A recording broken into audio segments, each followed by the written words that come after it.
सारे चाचे ताऊ भाइयों ने, चाची ताई बुआ बहनों को हाथ जोड़ के राम राम। मैं 2-1 बजे का अड़गड़ा मालूम था मैं आ जाऊंगा, लेकिन थोड़ा सा चलते चलते रास्ते में लेट होता चला गया। और ईश्वर ने कहा काम धंधा वाले तो जा लिए, मका के सारे बेकार सब बैठे। काम धंधा सब में है, पर लगन का फर्क हो जाए। एक तो पैर गाड़े बैठा रहे आखिरी टाइम तक, कितने नुकसान हो जाए उल्टे क्या रहूंगा। और एक आध कन्यू हो जाए या तो साथ दी घराड़ी भी लगन हो जाए और उठ के चले जाए, या तो मेरी बदकिस्मती कह मैं सारे तो राम राम को निकल पाया, जो से चले गए उन राम राम तामे दे दिए मेरी जाके।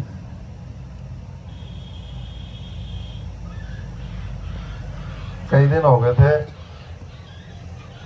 महा लीडर तो आके चले जाया करे, तेरा तो काम से तेरा घर है, तू एक बार जाया तो दोबारा के जाओगा पाने। महा जो रोक रहे थे कई दिन तक, महा मैं जाऊंगा दोबारा। एक तो वह रूह शांत हो जावे, भाईचारा में चला गया। और एक बीच की जो बातचीत हो तारे कल साझा कर लूंगा तो थोड़ा सा उसका ही फर्क पड़ जाए। दिमाग बहुत चिंतित रहा, दिल दुखी रहा। और कई बार याद यूं करते रहा कि 47 की लड़ाई जो लड़ी गई थी, आजादी जो आई, सैकड़ों साल लग गए थे। क्योंकि भारत के लोगों के दिमाग में यह बैठ गई अंग्रेज अपनी जान में बहुत बढ़िया कर रहे होंगे, लेकिन एक तो ये ख्याल था भाई अंग्रेज राज क्यों करे, हमें राज क्यों नहीं करा। दूसरी बात ये दिमाग में रही होगी भाई हम राज करांगे तो अपने देश के लिए इनके मुकाबले में घना अच्छा करांगे। और उस दिन मैं कहूँ था मखा जी तारा बेटा जीते बड़ा होता है चंडीगढ़ बैठा और थोड़े दिन धरने पे 1 मिनट धरने पे आने की जरूरत होती है, 1 मिनट में संदेशा देने की बात। और ये बात भी के है मेरे समझ में कोनी आने लग रही। इस प्रजातंत्र की नींव हजारों शहीद होकर के इसलिए रखी थी कि हिंदुस्तान का आवाम अपनी वोट की ताकत से अपने नुमाइंदों को जिता करके सत्ता देगा, चाहे वो देश की हो, चाहे प्रांत की हो, चाहे गांव की हो। और वो इस तरीके से काम करेंगे कि जनता को 5 साल तक जब तक अगला चुनाव नहीं होगा उनसे सुख मिलेगा, जायज बात होगी, कायदे की बात होगी, लोगों को काली नहीं होगी, कानून उनके हक के बनेंगे और वो कानून उनके हक में ठीक लागू होंगे। मेरे को याद है राजीव जी से मेरा बहुत अच्छी आत्मीयता थी, और वो जवान जब बने इस बात को कहा उसने कि मैं 100 रुपए जब दिल्ली से भेजता हूँ तो फील्ड में जड़े जाके लागने होड़ तक तो 25 पैसे रह जाए, 25 रुपए रह जाए, तो इतना बीच में गड़बड़ हो जाए। करप्शन की बातें उठी इस देश के अंदर, आपाधापी की बातें उठी, और वो खत्म करने के लिए सरकारें बदली भी गई, झगड़े भी हुए। लेकिन मेरे को ये समझ में नहीं आती कोई ऐसा मुद्दा फंस जाए जिसके अंदर कोई लोग जबरदस्ती कर रहे हो, गलत मांग कर रहे हो, कोई लूटने की बात कर रहे हो, तो सरकार कहे नाजायज बात है, इसको नहीं माना जाएगा। पार्टियां नीति बना लेती हैं। कोई तो न्यू कहेगा अम्बेडकर ने लेके चलांगे, जो कर उसने समझाए थे न्यू काम करांगे ताकि अम्बेडकर के अनुसरण करने वाले उन्हें गल वोट दे दे। कोई न्यू कहेगा हम श्री राम ने लेके चलांगे, जनो राम वाले भगत तो तनों पर्ची दे देंगे। एक मन कर कह देगा हम तो सूरा की पूजा करा, सूरा गल चलनी है तो हमने वोट दे देंगे। एक न्यू कहने लग जाए गौ तो हमारी माता है, 36,000 देवी देवता इसे बसे, इसकी तो हम पूजा करें हैं। और जब लोग संस्कृतिक जो कहते हैं हमने वोट नहीं, हमने तो गौ को वैसे ही अपनी माता का दर्जा दे रखा है, उसकी सेवा के लिए हम आंदोलन करेंगे। और 36,000 करोड़ देवी देवताओं का वास बताने वाले और उसको दिखा करके राजनीति और वोट करने वाले न्यू याद को नहीं करेंगे। देखो लोग क्या खतर बैठे हैं, कोई कालिए ना हो। मेरा कहने का भाव ये है, राजनीतिक पार्टियां और राजनीतिक आदमियों का हिंदुस्तान की आजादी के इतिहास को यदि देखें तो ठगी करने का फर्ज नहीं बनता। आत्मा के ऊपर हाथ रख के जब काम करें और इस देश की विरासत को समझते हुए, देश के इतिहास को समझते हुए यदि काम करें तो फिर ये धरने, जुलूस और इस किस्म की बातें आगे नहीं आ सकती। मैं उस दिन आया था, मैंने आपको ये बात कही थी, मैंने कहा 10 मिनट का मसला नहीं है, मेरी मुख्यमंत्री जी से बात हो जाएगी। मुख्यमंत्री जी मुझे लगता है कि इस सही बात को मानने में देरी नहीं करेंगे। बतलाने का फर्क होता है, कहने का, समझाने का फर्क होता है। लेकिन दुर्भाग्य की बात ये पहली बार है। मैंने मुख्यमंत्री जी से टेलीफोन पे एक नहीं 4 बार संदेश दिए, ओएसडी को कहा, भाई मैं चंडीगढ़ आ रहा हूँ, दिल्ली का चाल पड़ा हूँ, मोहाली में बैठा हूँ, जब कहेंगे मैं आ जाऊंगा। लेकिन मुख्यमंत्री जी ने बैठ के मेरे से रूबरू अब तक मेरी बात नहीं हो सकी। बात हो तो समझ में आ जाए वे क्यों मना कर रहे। अब कारण नहीं उनकी व्यस्तता है या मेरे तो इस बात तक टालना चाहोगे, छत्रपाल से बतलाना ठीक नहीं है। तो हो सकता है कोई भी कारण हो, उनकी मजबूरी है या कोई और कारण है। क्योंकि माननीय मंत्री जी से जब मेरी बात हुई, भले मुख्यमंत्री जी करेंगे। अब उस गले तो आदमी लड़ ले, फैसला कर ले जो सा, जब मोदी का नाम ले दे तो फिर मोदी का नहीं जावा। कोई यूं कह रहे मैं जिम्मेवार हूं, मैं राज करूं हूं, मैं मालिक हूं, वो हमें समझा दे कि लोग गलत बैठे, हम लोग ना आगे ठा दूंगा, मेरा परिवार है, गलत हो खड़े हो जाओ। छत्रपाल के अंदर ये हिम्मत है, मेरा परिवार गलत बैठे हो, मेरा गांव गलत बैठा हो, तो मेरे अंदर ये ताकत है, मैं आगे कह दूंगा खबरदार से गलत बैठे हो, खड़े हो जाओ। लेकिन किस बात के लिए कह दूं, वो मैंने समझावा नहीं, मेरे परिवार ने मैं समझा रखा है, मैंने दिखाऊंगा कि बात जायज है तो मेरे से बैठ कर बात करेंगे। मैं कहूंगा आप गलत इतने दिन मेरे परिवार को तंग किया है, तुरंत मानने की बात है, इसका फैसला दो, और मेरा परिवार तब उठ जाएगा। या तो यही कारण होगा कि पूरे फैसला करना पड़ेगा, एक तरफा बात करने, निचोड़ आ जाएगा। लेकिन मैंने मंत्री जी से भी कहा, पीके दास से टेलीफोन पे मेरी चर्चा हुई। पीके दास ने भी मेरे से कहा 2 दिन का टाइम दे दो। पीछे कमेटी गई, उस दिन भी मेरी बात हुई, बोला 2 दिन का टाइम और मांग लिया। जिस दिन ग्रीवेंसेस की मीटिंग थी उस दिन कमेटी पहुंच गई उड़े, वरना मैं यही मन बना के गया था कि आज मैं ग्रीवेंसेस की मीटिंग में इस विषय का फैसला करूंगा। गांव धरने में बैठा, मैं उड़े बैठा हूं, मेरा फर्ज है मैं इस शिकायत मीटिंग के अंदर इस बात की चर्चा करूं। लेकिन खत्म होने तो पहले ही है मेरे तो रवा दरखास्त लौटा दी, बोले हम भी आ रहे हैं, मारे हो तो कोई बात नहीं। फिर मैंने खड़ा हो गया, मंत्री जी से कहा और डीसी को भी दे दी वो दरखास्त, दोनों पकड़ा के। मैं कहा अभी परिवार की हमारी कमेटी आ रही है और इस बात का भी फैसला होना चाहिए, निर्णय होना चाहिए। तो मंत्री जी ने मेरे से कहा छत्रपाल रेस्ट हाउस में बैठ के बतलाना तो ठीक रहेगा। मैंने कहा कोई दिक्कत नहीं, रेस्ट हाउस का 1:30 बजे का टाइम दे दिया। खाने पे मेरी मंत्री जी से अलग भी बात हुई, डीसी की मौजूदगी में हुई, और ये बात बहुत अच्छे से समझाई गई। मैंने कहा गौओं की बात कह के आप वोट मांगा, गौ माता का, मैंने कहा मुस्लिम लीग वाले तो पानी गंदे होंगे, अभी तो कमा है, और गौ माता का मसला है, उनके निवाड़े की बात। और टेंडर यदि है तो टेंडर उस राख में कितने में बेचो, कुछ कह ही नहीं रहे।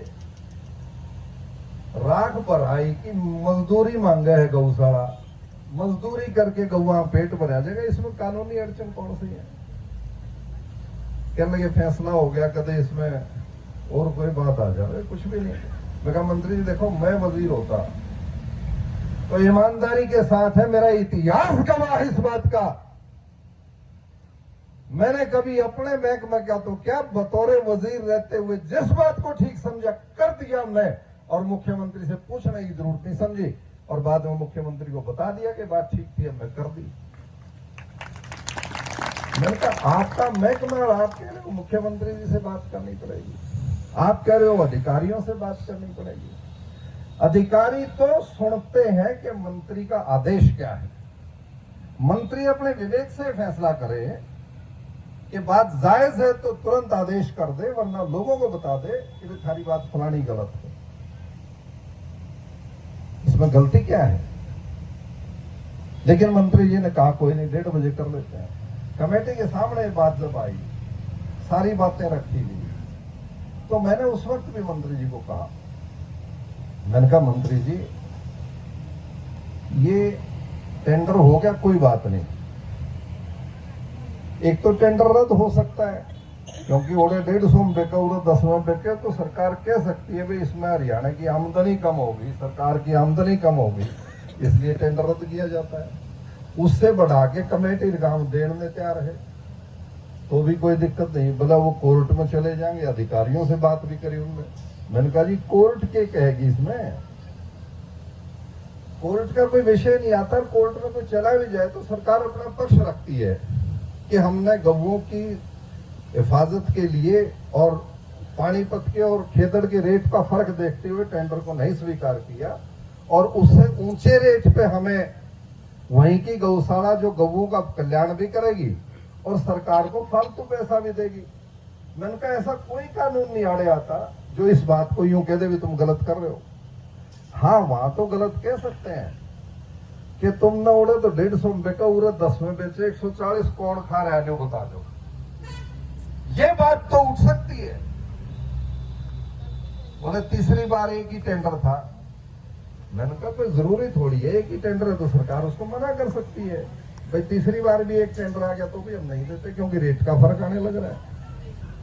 तो मैं इन सारी बातों से कन्विंस नहीं था, लेकिन मंत्री जी ने फिर ये कहा कि भाई कमेटी कल मुख्यमंत्री जी से बात कर लूंगा। मैंने कहा ठीक है, मुख्यमंत्री जी को विश्वास में लेके आप कर लो फैसला, कोई बुराई नहीं है। और कहता परसों फिर कमेटी के 5 आदमी आ जाएंगे। मेरे उचाटी थी, अगले दिन सवेरे जिस दिन कमेटी गई है, मैं गाड़ी खा के मैं चंडीगढ़ इसलिए चला गया, मैं छत्रपाल कोई बात हो जाए, अगर मौके पे तेरी मध्यस्थता की कोई जरूरत हो, कोई कमेटी वाले बुला लें, कोई सरकार के इस बात की जिम्मेवारी कौन लेगा, मुझे कोई दिक्कत नहीं, मैं सालिस बन के जिम्मेवारी गांव की भी ले लूंगा, सरकार कह देगी तो सरकार की भी उठ लेंगे। मैं चंडीगढ़ चला गया, मैंने टेलीफोन किया इनको, मैं कहा भाई मैं चंडीगढ़ में बैठा हूँ, जरूरत पड़े तो मैंने बता दिया, मैं आ जाऊंगा। ये बोले बात चल रही है, कोई जरूरत पड़ेगी तो बता दें। दोबारा जब मैंने पूछा कि ये बात क्यों इतना नहीं आई, बोले हम तो अम्बाड़ा तक टप लिए, फिर टाइम मांग लिया। मैंने उसके बाद भी फिर अधिकारियों से भी बात करी, वो टाइम की बात है, मेरे ये नहीं समझ में आ रही टाइम किस बात का मांगा जा रहा है। थर्मल का काम सफर हो रहा है, राखी इकट्ठी होने लग रही है, वह भी टपानी है, और गांव दुखी हो रहा है, गौएं भूखी मरने लग रही हैं। इस बात में कोई विषय नहीं है, लेकिन इस बात का मैं खेद व्यक्त करता हूं, इस बात से मेरी पीड़ा है, दुखी हूं, और इस दुख को अपनी परिवार के बीच में बैठ करके साझा करने लग रहा हूं। मैं इसको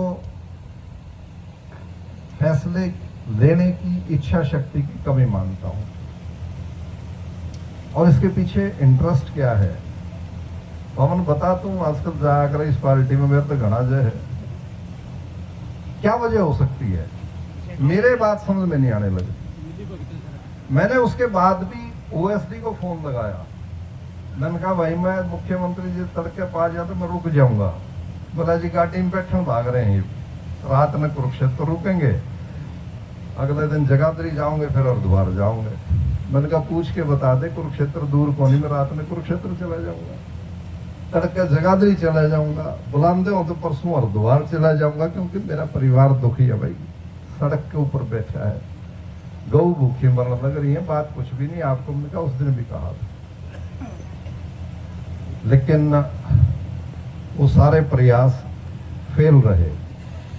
लेकिन आज भी मेरा मन मानता है, मनोहर लाल जी के साथ मेरी 5 मिनट की बैठक होगी ना, कह तो ये डर रहे हैं, सही बात बता नहीं रहे, यही बात है। एक कमेटी जारी थी उस दिन, हिसार का एक मंत्री और मौके पर खड़ा है, भाई मैं तो जब बड़ा मुख्यमंत्री और मैं एमएलए होता, वजीर तो बड़ी चीज होया करे, मन्ने को जगाधरी कर मेवात का भी पाजंदा नहीं जी, हमारी यह तकलीफ है कि वर्क ही हो, हाँ भाई। और उसका रिजल्ट ये था कालीराम,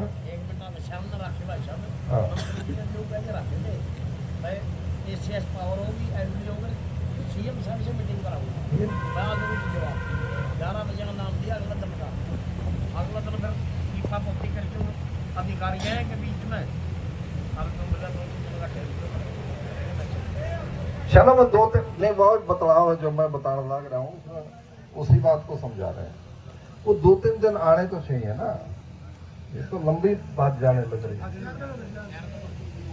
उस बात में 2-3 दिन तो जा लिए, लेकिन कोई बात नहीं, 4 जा लिए तो और 2 दिन में बुला लो, बात को निपटाओ। तो कितने दिन लंबी चलेगी?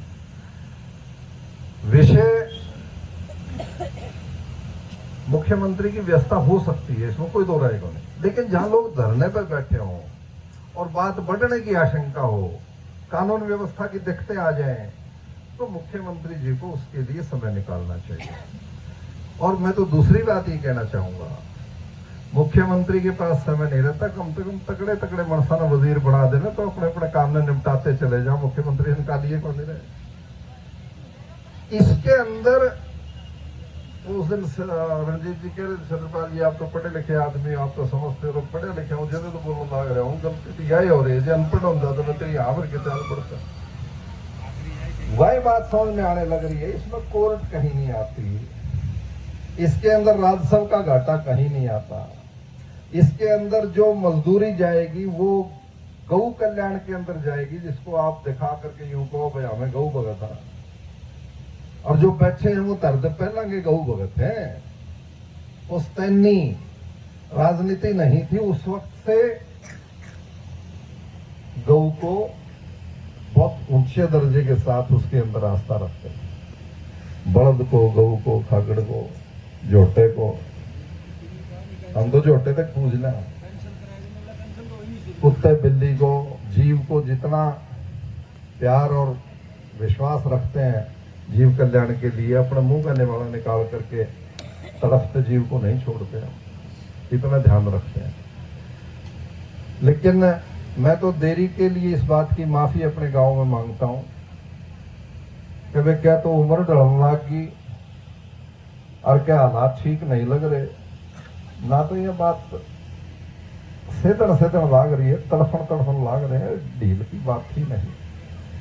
लेकिन ये विश्वास मान के चलो धरने पर कम आऊं ज्यादा आऊं, ये दिमाग में है और इसी ताने बाने में लगा हुआ हूं। उम्मीद करता हूं, आज सुबह भी मैंने मैसेज दिया मुख्यमंत्री जी को लिए, रोज याद करा दो, मैंने लगा दौर पा गई तो मैं जा बढ़ूंगा जबरदस्ती उनके पास, क्योंकि थोड़ी सी कणता नहीं वहां से कभी भीतर कोठी में बैठे और मैं बाहर जूत बजाऊं को अखबार वाला फोन खींच के कहते छत्रपाल नहीं पढ़ने का रोड़ा हो जाए, थोड़ी सी वह भी दिमाग में आ जाए कई बारी। लेकिन वो तरीके से वो बुला लें, कमेटी को बुला लें, मेरे को बुला लें, गांव में बुला लें, पूरे कोई अपना नुमाइंदा भेज दे, बात कुछ भी नहीं है, और इसमें समझा दें भी तुम्हारी बात फलानी गलत है तो हम उठ जाएंगे। मैं तारकांड करने लग रहा हूँ, गलत तो बता दें हमने, और जब हम गलत नहीं है, हमारी बात ठीक है और उनका मानने में उनको कोई नुकसान नहीं है। ये थर्मल वो पौधा है जो हमने अपने हाथों से लगा करके इसको हम फलता फूलता देखना चाहते हैं, इससे बिजली पूरे हरियाणा मिले, कारोबार चले, रोजगार चले, पूरे बिजली रहे, और इससे जो आमदनी हो उसमें हमारी गौशाला भी चलती रहे, उनका भी पेट भरता रहे। उस सोच के साथ हम बैठे हुए काम करने लग रहे हैं, तो उसमें कोई बुराई कहीं भी नजर नहीं आने लग रही। मैं तो आज आपके बीच में यही जो अब तक की बातें थी उनको साझा करने के लिए, और श्री रणजीत सिंह जी बहुत सॉफ्ट स्पोकन आदमी हैं, शरीफ हैं, साधारण तरीके से बात करते हैं, लेकिन मैंने उनको कहा है कि जो सा फैसला ले लो, थोड़ा सा सख्ती से ले लो, और कितने बात मैं गला खड़ा हूँ चाल पड़ूंगा जरा मैंने ले चलो।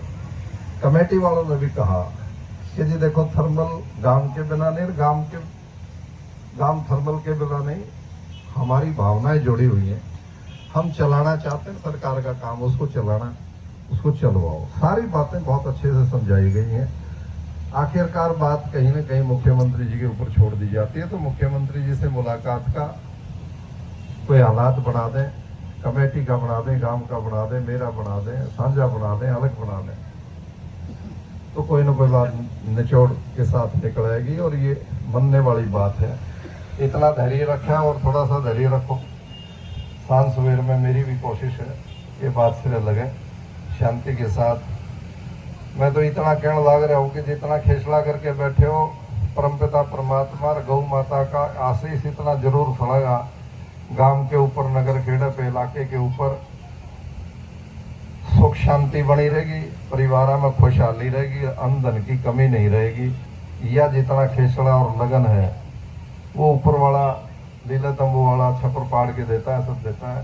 सारी बातों में सुधार आ जाएगा। इसी धैर्य के साथ आप लोग लगे रहो।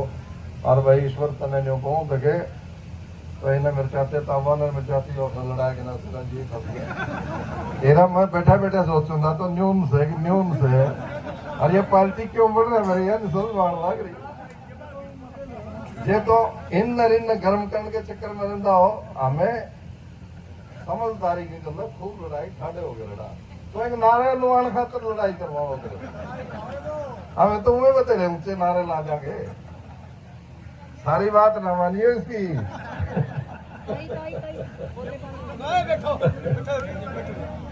इन बातों के साथ भाई ईश्वर का, इनकी मंडली का, रीना का और सारे साथियों का, बुजुर्गों का, माताओं बहनों का, कि आप बहुत तहे दिल से लगे हुए हो।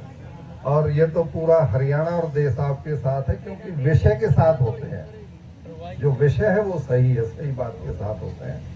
और भगवान आपको परमपिता परमात्मा कामयाबी देगा। इन शब्दों के साथ बहुत बहुत शुक्रिया, धन्यवाद, राम राम।